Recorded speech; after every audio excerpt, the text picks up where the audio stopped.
కుంభరాశి వారి జీవితంలో ఒక స్త్రీ వల్ల ఊహించని మార్పులు జరగబోతున్నాయి. ఈ రాశి వారి జీవితంలో ఎప్పుడూ ఏదో ఒక సంఘటన అనుకోకుండా జరుగుతూనే ఉంటుంది.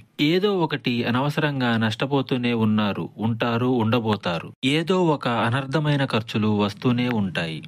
పరిస్థితులు ఎలా ఉన్నా గాని ఈ రాశి వారికి ఒక స్త్రీ వల్ల వీరు ఊహించని మార్పులు జరగబోతున్నాయి. ఒక స్త్రీ వల్ల చాలా వరకు మంచి జరిగే అవకాశమే కనిపిస్తుంది. ఆర్థిక లాభాల్లో కూడా 100% వీరికి చాలా బాగుంటుంది. వీరు చేసేటటువంటి వ్యాపారాల్లో, వృత్తుల్లో వీరికి చాలా చక్కగా సహాయం అనేది అందుతుంది. ఈ స్త్రీ వల్ల వీరు ఊహించినటువంటి చాలా మార్పులను పొందబోతున్నారు. ఆ స్త్రీ వల్ల, వారిలో ఉన్న పాజిటివిటీ వల్ల మీ జీవితంలో చాలా వరకు పాజిటివ్ ఫలితాలు పొందుకోబోతున్నారు. మరొక 2 రోజుల్లో ఈ రాశి వారిని ఈ స్త్రీ వెతుక్కుంటూ వస్తుంది. తద్వారా ఈ రాశి వారికి చాలా శుభం అనేది జరుగుతుంది. ఇంకా మీకు ఇతరత్ర ఎటువంటి సమస్యలు, సందేహాలున్నా ఒకసారి గురువు గారిని సంప్రదించండి.